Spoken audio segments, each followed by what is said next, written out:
Assalamualaikum warahmatullahi wabarakatuh. Perkenalkan, nama saya Indah Dwi Kusumawati dari semester 6. Saya menyelesaikan tugas sesi ketiga, yaitu berjudul Rancangan atau Konsep Calon Penerimaan Tenaga Kerja di PT DHL Indonesia. Dan saya menjelaskan cara proses perencanaan sumber daya manusia di PT DHL. Yang pertama, persediaan tenaga kerja saat ini.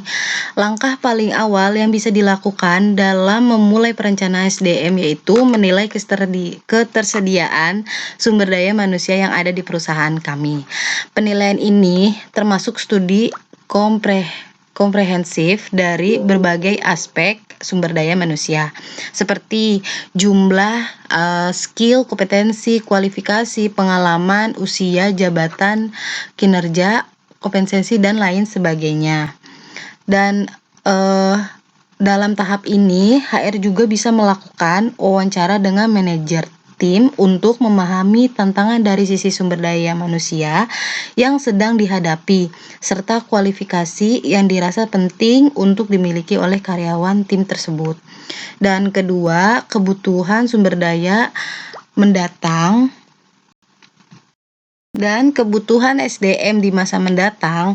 Langkah selanjutnya dari perencanaan sumber daya manusia yaitu menganalisa kebutuhan tenaga kerja di masa mendatang. Dalam langkah ini, berbagai variabel HR seperti pengurangan sumber daya manusia, lowongan yang akan dibuka, promosi jabatan, mutasi karyawan, dan lain sebagainya perlu dimasukkan ke dalam pertimbangan. Selain itu, variabel tidak terduga seperti pengunduran diri serta pemecatan juga perlu dijadikan bahan pertimbangan dalam analisa. Dan yang ketiga, perkiraan permintaan sumber daya manusia perusahaan.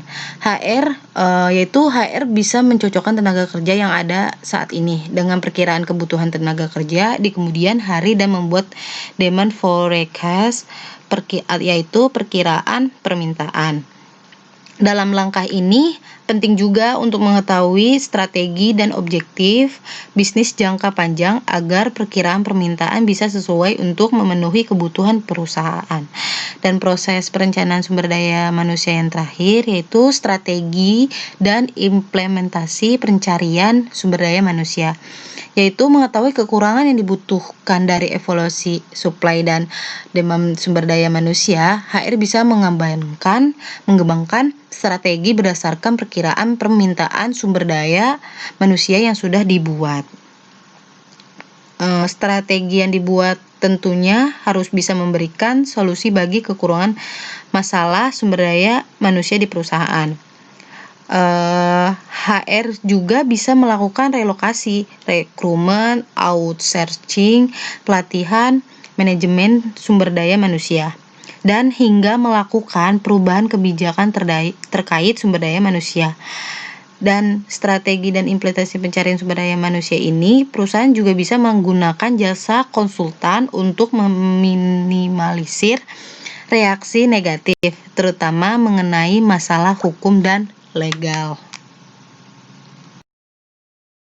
Dan selanjutnya, faktor yang perlu dipertimbangkan dalam perencanaan sumber daya manusia yaitu dibagi 3. Pertama, pertumbuhan atau growth, yaitu dalam melakukan perencanaan sumber daya manusia, penting juga bagi para HR untuk mempertimbangkan faktor pertumbuhan finansial dan kebutuhan perusahaan. Dan kedua, perubahan atau change, yaitu ketika perusahaan sedang mengalami perubahan, usahakan agar HR memiliki fleksibilitas agar bisa memenuhi kebutuhan perusahaan dengan lebih baik. Yang ketiga, teknologi ini di era yang didominasi oleh teknologi ini penting bagi HR untuk memahami pentingnya fungsi dan peran teknologi dalam operasional perusahaan. Jika diperlukan, HR juga bisa merencanakan pelatihan untuk karyawan mempelajari fitur ataupun perangkat yang digunakan dalam perusahaan. Dan kesimpulan dari tugas video saya yaitu perencanaan sumber daya manusia yang dilakukan dengan baik akan bisa membantu HR memenuhi kebutuhan tenaga kerja perusahaan, baik itu dari aspek skill, kemampuan, kualifikasi, serta jumlah yang memadai. dalam prosesnya HR bisa juga memanfaatkan talenta berbakat dalam proses rekrutmen. Dan dari penjelasan saya, kalau misalkan ada kekurangan, mohon maaf, dimaafkan dan dimaklumkan, dan terima kasih atas mendengarnya. Saya ucapkan Assalamualaikum warahmatullahi wabarakatuh.